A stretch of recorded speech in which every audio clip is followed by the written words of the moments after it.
Sam Hitchcott is on course to have his best ever season here in the UAE, with wins on one-man band and Polar River shooting him into the limelight at Meydan.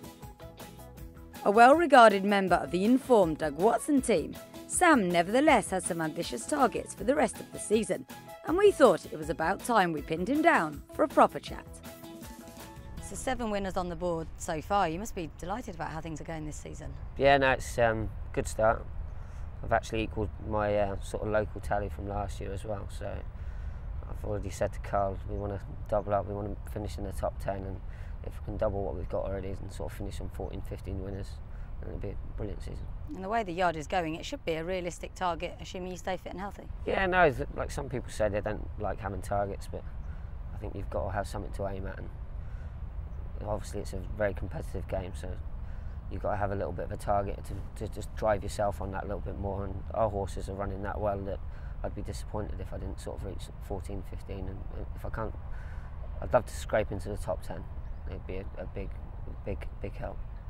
And with Doug doing so well at the moment, this must be quite a nice place to come to work every morning. Yeah, no, Doug's brilliant. The whole yard is. We've got a good bunch of lads. Noel does a brilliant job. Also, like I said, Doug's very straightforward to work for. And of all the winners so far, do any particularly stand out? Any particularly that you enjoyed? Polar River. I mean, she was very impressive. I've been lucky enough over the years. I've ridden some nice fillies. Mick Shannon's trained in England. Sam and Tashi went and won an Irish Guineas. I won a big sales race on her at Newmarket. She was very good, but Polar River's, she's special. Do you think she can really make an impact in the Fillies Classics here? I think she can. Obviously she's got to step up again, but she was so impressive in her maiden. She could only beat what was in front of her, and obviously the time was very, very good, and I quite firmly believe she could have quite easily took a second and a half off of that time if we had really got serious with her. And she's improving at home, so she's got to go there with a massive chance. And it's quite straightforward to ride, quite yeah, professional? No, she's very straightforward, typical little agile filly, loved the dirt, moves brilliant. I just wish she had a bit lighter so Pat can do the weight. yeah, I bet he's delighted that she doesn't. And you're talking there about sort of an end of season tally, trying to finish in the top 10. You do take quite a lot of outside rides. Is that something you're going to continue to do? Yeah, no, obviously they all pay the same in my eyes. The Arabs, the thoroughbreds, obviously the thoroughbred racing is brilliant, and the Arabs, they put so much prize money on, you'd be silly not to ride them. The hardest thing with the Arabs is actually getting on the good ones. Obviously you've got Ada Sales horses, and Eric always has used Jared and Tig and what have you.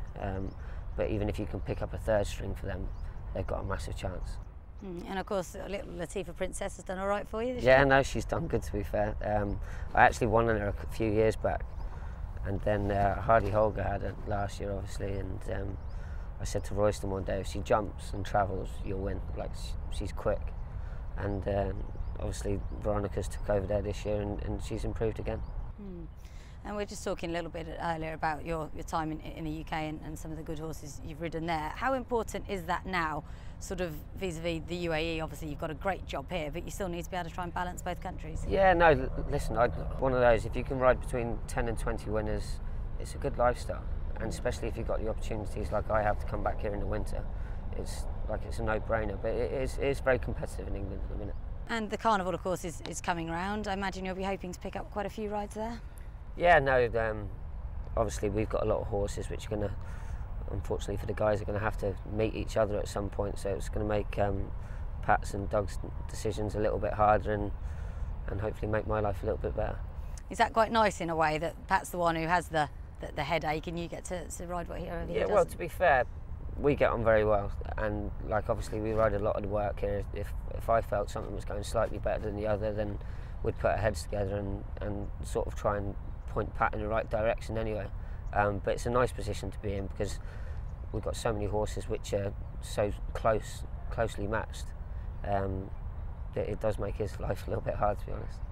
For trainers coming over internationally, European trainers, you'll be making it clear that you're available, you're light, and you're having a good season. Yeah, no, exactly. That's the hardest thing. If you can come into the Carnival and you're doing well locally, it obviously, and especially doing well around Meydan, it's a big help, and it makes their life easier for convincing owners and whatever. to just give you the opportunities. Like I know I'm more than capable, but it's just the hardest thing is getting on the horses.